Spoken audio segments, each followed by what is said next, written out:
YouTube کے اوپر، دیگر سوشل میڈیا کے اوپر بے شمار آپ کو فلاسفرز ملیں گے جو تکذیب کرتے نظر آتے ہیں اللہ کے ولیوں کی، اور اس کی وجہ یہ ہے کہ وہ سمجھتے ہیں کہ شاید ان اولیاء اللہ نے کوئی ایسی جا کے تعلیم حاصل نہیں کی، کوئی پی ایچ ڈی نہیں کی، کوئی اسکالرشپ حاصل نہیں کیا، اسلامی اسکالر نہیں بن سکے۔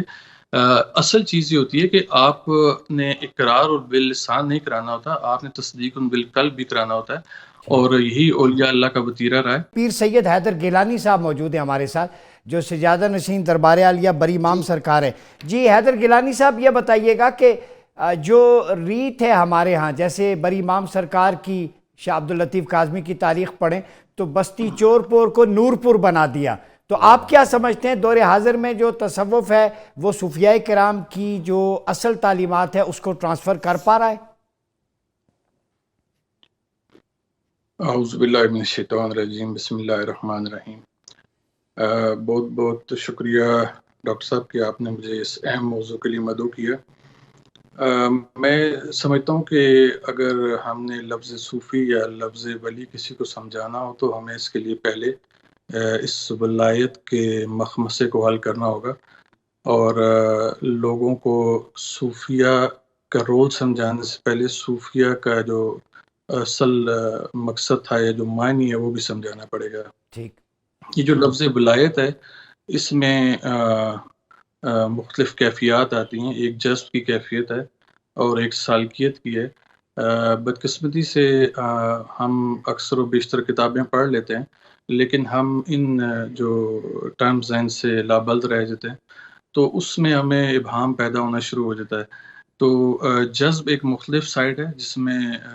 اللہ کا کوئی ولی اللہ کے حکم سے وہ ایک خلوت میں چلا جاتا ہے اور اللہ کی عبادت کو بجا لاتا ہے، وہ بھی ایک مقصد کے تحت ہوتا ہے اور اس کے ذریعے بھی لوگوں کو کچھ پیغام پہنچانا ہوتا ہے۔ دوسری جو سالکیت کی کیفیت ہے، اس میں جو صاحب ہوتے ہیں ان کو ایک ڈیوٹی اسائن کی جاتی ہے کہ آپ نے مخلوق میں رہ کر آپ نے بڑی وضاحت شریعت کو فالو کرتے ہوئے آپ نے لوگوں کو دار اسلام کی طرف لانا ہے اور ان میں اسلام کا جو اصل اساس ہے اس کو پیش کرنا ہے۔ تو یہ دو مختلف کیفیات آتی ہیں، تو ہم اکثر و بیشتر ان کو بھی مکس کرتے ہیں، پھر لفظ پیر کو بھی ہم اللہ کے ولی کے ساتھ مکس کرتے ہیں۔ دیکھیں جو آج کل کے پیر ہیں وہ آپ ان کو ولایت کے درجے پہ نہ سمجھیں،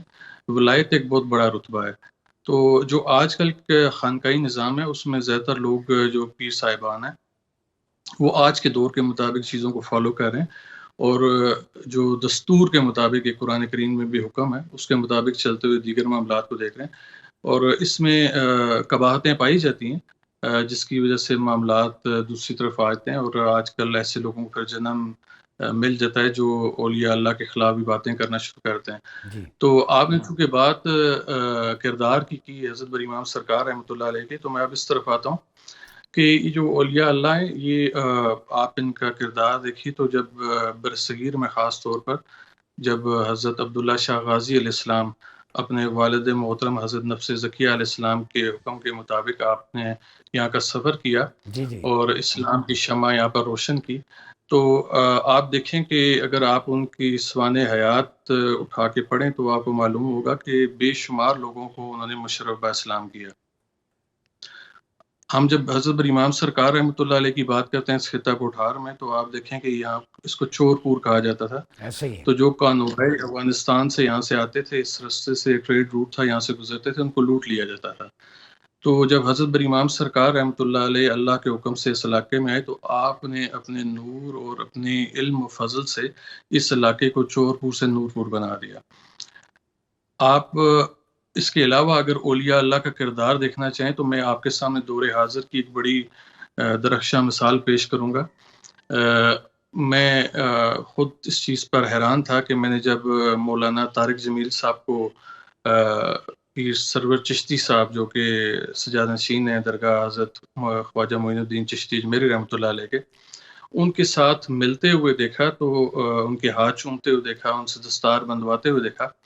تو میں خود حیران تھا کہ ایسا انہوں نے کیوں کیا، چونکہ وہ ایک ایسے مکتب سے تعلق رکھتے تھے جہاں پر شاید ان چیزوں کا زیادہ سیریس نہیں لیا جاتا اور نہ ہی ان کی طرف جایا جاتا ہے۔ تو بعد میں میرا یہ مخمصہ ایسے حل ہوا کہ جب طارق جمیل صاحب نے ایک اپنے کسی ٹی وی پروگرام کے اندر آپ نے اینکر کے سوال کے اوپر بتایا کہ ان کا تعلق جو ہے وہ پرتھوی راج چوہان کی فیملی سے، جو کہ کسی ریاست کا سربراہ تھا غالباً. تو آپ کہتے ہیں کہ جو پرتھوی راج چوہان کے بھائی تھے وہ میرے اجداد میں سے ہیں. تو وہ کہتے ہیں کہ ان کو جو دائرہ اسلام میں داخل کیا وہ حضرت خواجہ معین الدین چشتی اجمیری رحمۃ اللہ علیہ نے کیا. بالکل. حیدر گیلانی صاحب یہ بتائیے کہ کیسے ایک برج بنیں گے صوفیہ اور علماء کے درمیان رول، چونکہ آج ہم بیٹھ کے اگر بات کر رہے ہیں سید علی حجویری کی،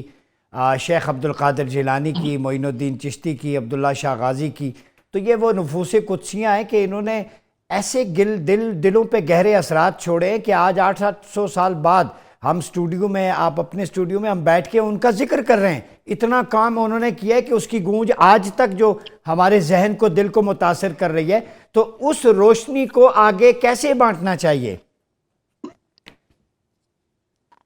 جی دیکھیں،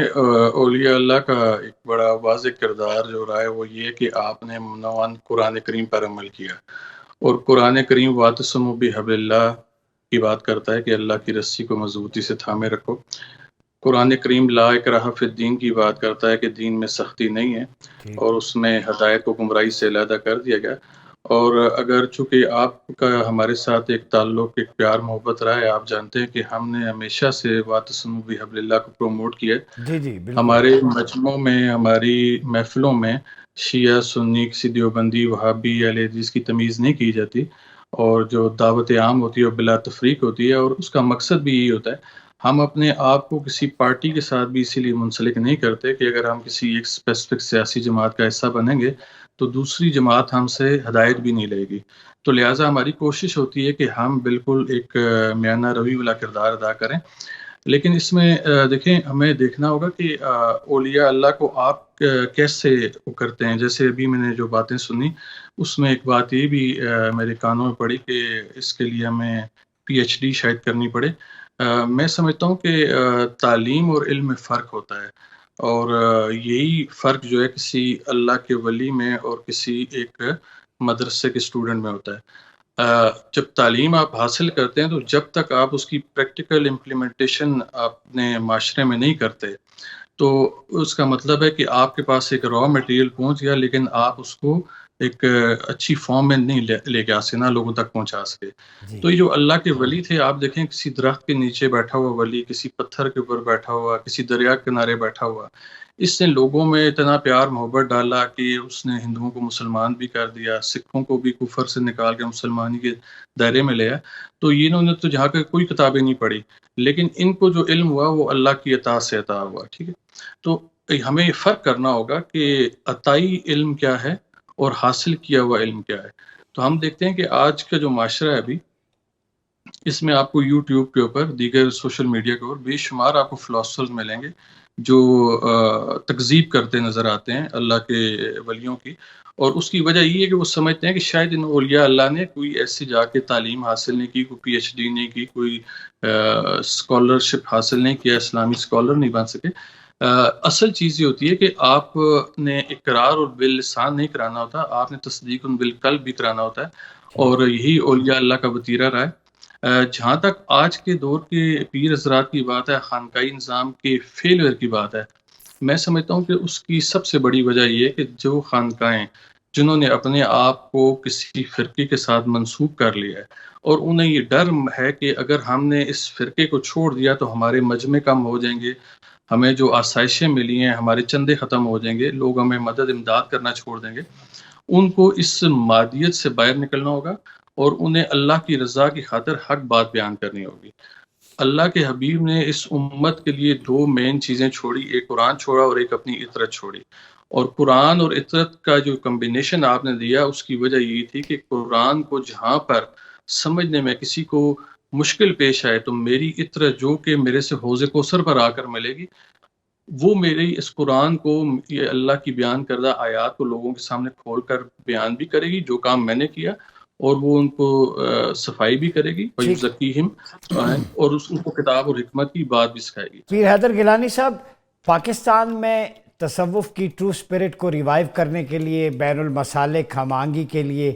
اور یہ جو کثافتیں جن کی طرف علامہ صاحب نے اشارہ کیا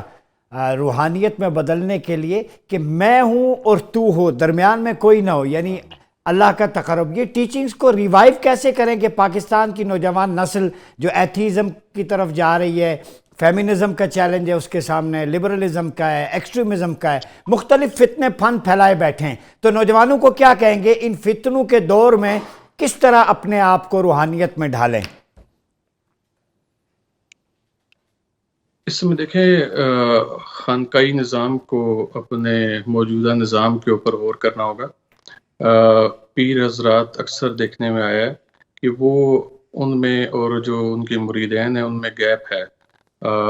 اکثر و بیشتر ہم دیکھا ہے وہ ان سے ہاتھ ملانے کو بھی بڑا مایوس سمجھتے ہیں، اور ایک فاصلہ ان میں اور پیر کے درمیان ہوتا ہے، جبکہ حضور اسلام کے دور میں ایسا نہیں تھا۔ یہ فاصلے نہیں تھے، کوئی بھی اپنے پیر کی رہنمائی کے لیے اس کے قریب جا سکتا تھا۔ میں نے اس ضمن میں جو ہمارے سابقہ وزیر اعظم تھے عمران خان صاحب، میں نے ان کو ایک تجویز پیش کی تھی کہ آپ دربار حضرت بری امام سرکار سمیت جتنے مزارات اوقاف کے زیر سایہ ہیں ان تمام کو دینی درسگاہ کے طور پر استعمال کریں، اور وہاں پر آپ عالم دین جو لوگ ہیں ان کو مدعو کریں، عالم مسلک کو نہ کریں، کیونکہ جو مسلک کا عالم ہوگا وہ مسلک کی کتاب میں سے دین کو بیان کرنے کی کوشش کرے گا۔ آپ جب عالم دین کو لے کر آئیں گے تو وہ دین کی کتاب یعنی کتاب اللہ میں سے دین کو بیان کرے گا۔ تو ہمیں سب سے پہلے ان جو خانقائی سسٹم ہے اس کو جو مزارات جو اوقاف کے زیر سایہ ہیں یہاں سے سٹارٹ حکومت کو لینا چاہیے کہ وہ یہاں سے ایک درسگاہ کا نظام وہ کرے، اور یہ ڈے ٹائم سکولنگ ہو، اس کو مدرسے کا روپ نہ دیا جائے۔ آپ جو کچھ لوگوں کو پڑھائیں انہیں کہیں وہ جا کر اپنی زندگیوں میں امپلیمنٹ کریں، لوگوں کو بتائیں کہ آپ نے آج کیا دین کے بارے میں سیکھا اور